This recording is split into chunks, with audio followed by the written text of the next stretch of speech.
If you grew up watching MASH, the picture is almost automatic. Green canvas walls, 2 cots, a muddy floor, the rattle of a helicopter somewhere outside, and in the middle of that tent they called the swamp, that ridiculous copper contraption with tubes and jars, coughing out clear liquid like it had been built by a bored teenager in shop class.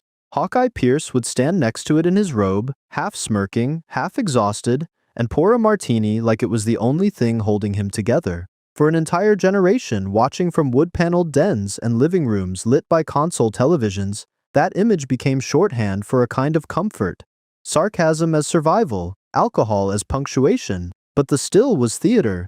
The prop department at 20th Century Fox built it to look like something 2 overworked surgeons could have thrown together out of medical tubing and army scrap. It had to look homemade, but it had to work on camera. It had to bubble on cue, catch the light on cue, and be reliable enough to appear in scene after scene without ever becoming the star. And the liquid inside those jars was never real. Depending on the shot, the crew used water, sometimes water tinted just enough to catch a highlight, sometimes something a shade closer to the color of gin.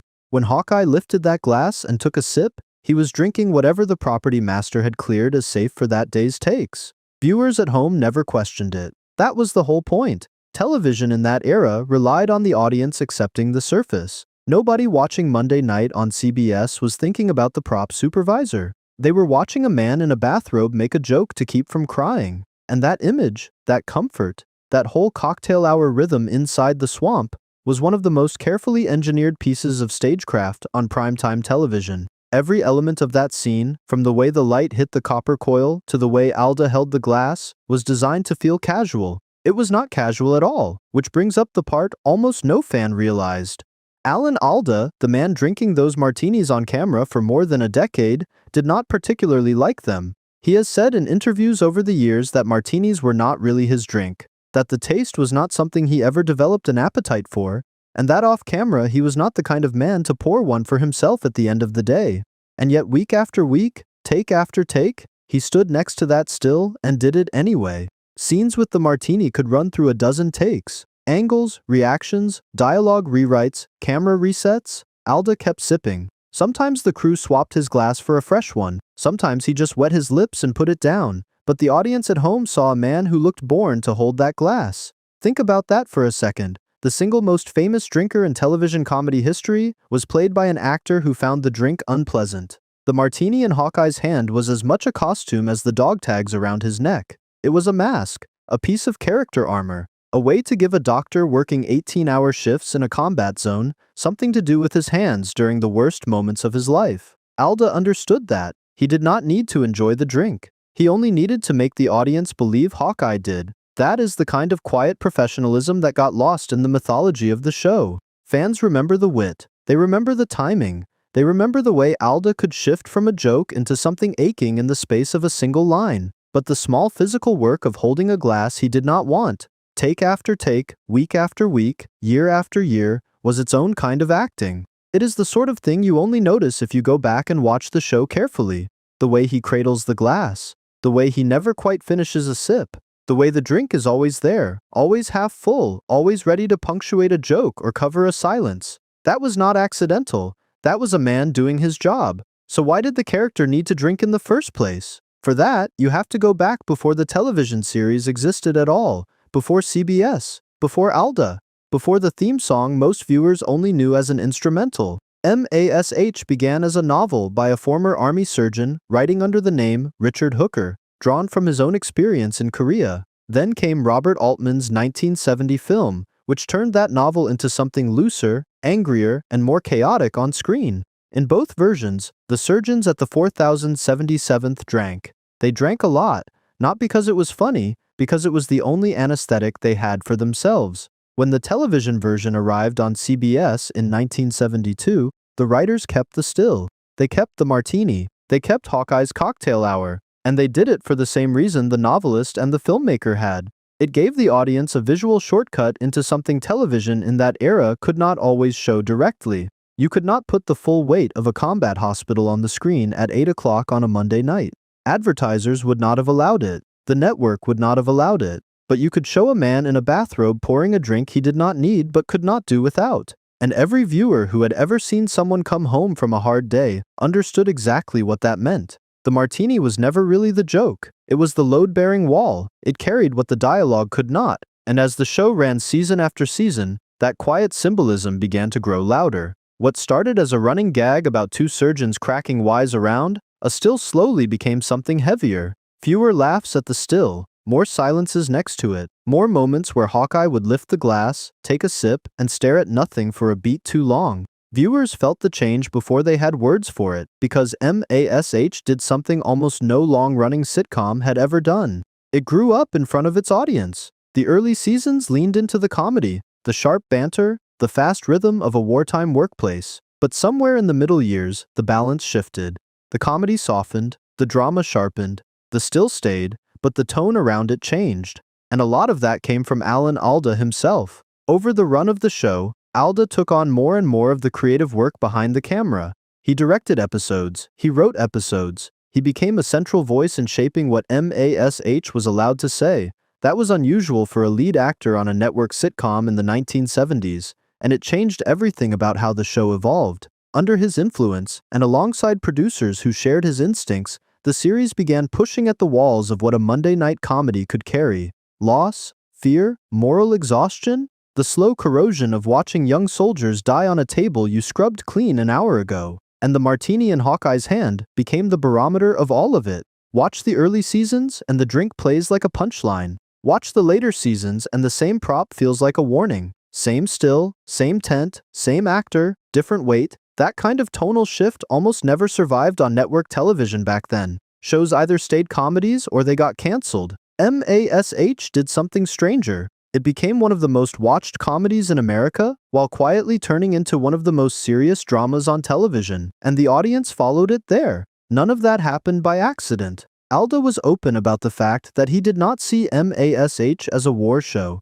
He saw it as an anti-war show, and he treated every script with that in mind. He has spoken over the years about pushing back on material that made combat look glamorous, or that let the doctors of the 4077th feel untouched by what they were doing. He wanted the exhaustion to show. He wanted the cost to show. And in a network environment built on advertiser comfort, that was not always an easy sell. Because remember what television looked like in that decade.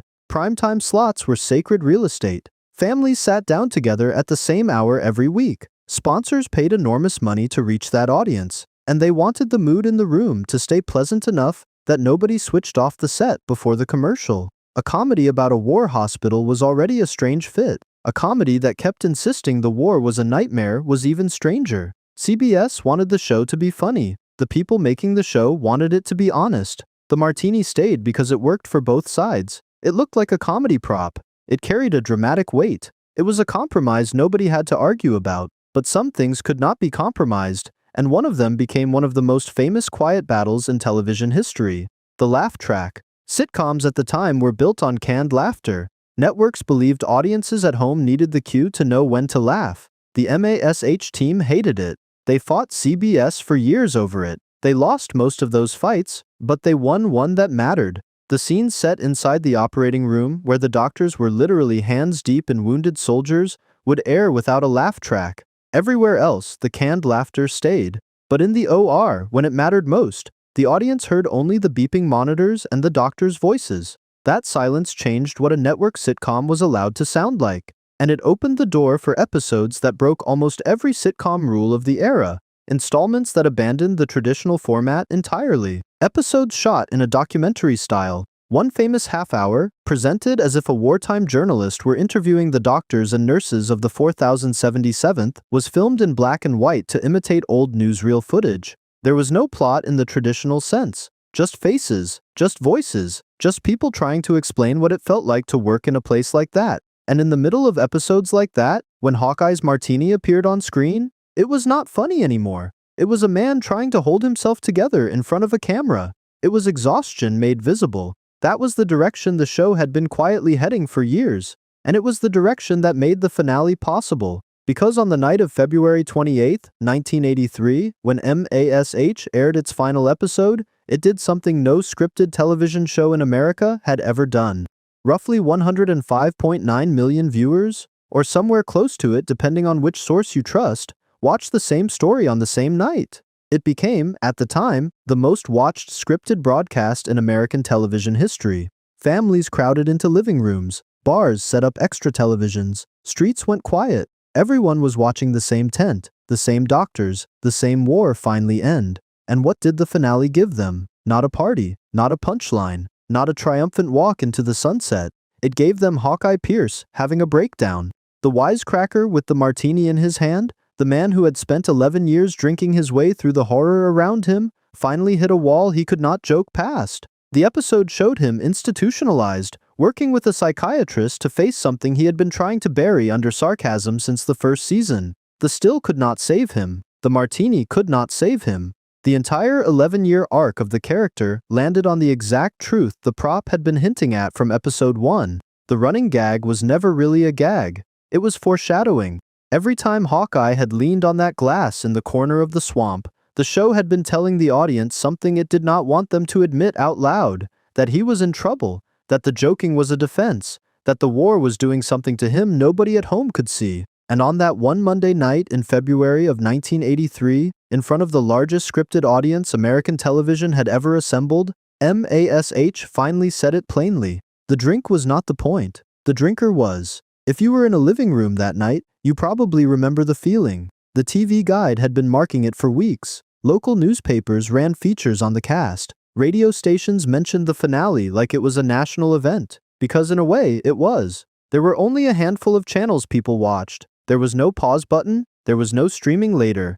If you missed it, you missed it. So the country did not miss it. Families gathered. Phones went unanswered. Restaurants emptied out. Bars turned the volume up. And for 2.5 hours, an entire nation sat with the same doctors they had known for 11 years and watched them say goodbye, which is why one prop that Alan Alda personally disliked became one of the most important objects in television history. Not because of what it was, because of what it stood for. A generation of viewers who had grown up laughing at Hawkeye's cocktail hour realized in the finale that they had been watching a slow-motion crisis the whole time, and most of them had never noticed. That is the strange gift the show gave to its audience. It let them enjoy the joke for 11 years, then quietly showed them what the joke had actually been about. Long after the finale, MASH did not go away. It settled into syndication and became one of the most reliable presences on American television for decades. Late nights on local stations, weekend afternoon blocks, cable marathons that ran for hours at a time. Kids who had been too young for the original run grew up watching the reruns after school. Parents who had watched the finale live rediscovered the early seasons at midnight on a channel out of somewhere in the Midwest. Old VHS box sets appeared in living rooms. TV Guide covers featuring the cast turned up in basements and attics. The soundstage at the Malibu Creek location, where so much of that Korean landscape had actually been California brush, became a kind of quiet pilgrimage site. Fans drove out to see the empty ground. Some of them left small tokens. A prop, a note, a memory pinned to a bulletin board somewhere. The show had ended, but the audience refused to let it be finished. And through all of that, Alda kept talking about what the role had meant to him. In interviews across the years, he has returned again and again to how much of Hawkeye stayed with him. The fatigue of playing a man who was slowly falling apart. The weight of being the face of an anti-war message on a network sitcom. And, in his lighter moments, the strange fact that he had spent more than a decade holding a drink he never wanted. He reportedly still does not order martinis. The prop never became a habit.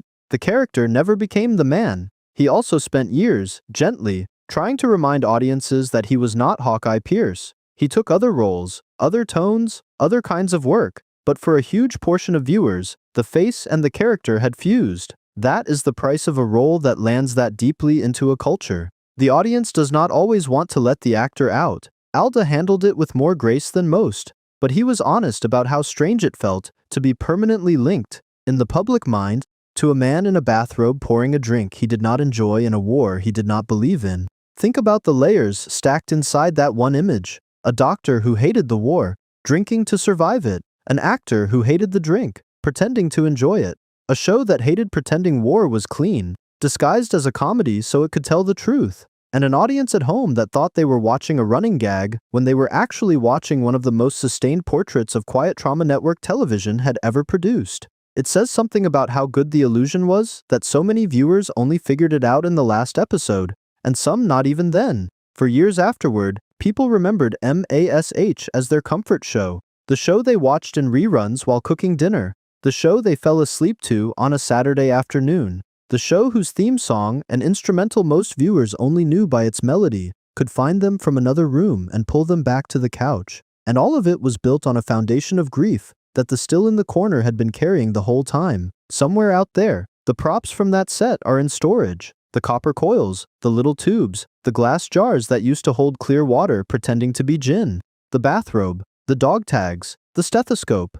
The tent has been struck. The soundstage has been used for other shows. The California brush where the helicopters landed has grown back and been trimmed back and grown again. Alan Alda has moved on to other work, other causes, other conversations, and has never quite been able to stop being the man in that tent for a big portion of his audience. Some actors resent that. Alda, by every account, has made a kind of peace with it. He knows what the show meant. He knows what the character carried. He knows the drink was never really the point. But if you catch a rerun late at night, on some channel out of a city you have not been to in years, and Hawkeye Pierce walks over to that still, and pours a drink he does not want, and lifts it toward Trapper or BJ or nobody in particular, remember what you are really watching. A prop that was never gin. A gag that was never a gag. An actor doing 11 years of quiet work with a glass he did not like, so that a character could tell the truth about a war a network did not always want to acknowledge. The still is bubbling. The olive is in the glass.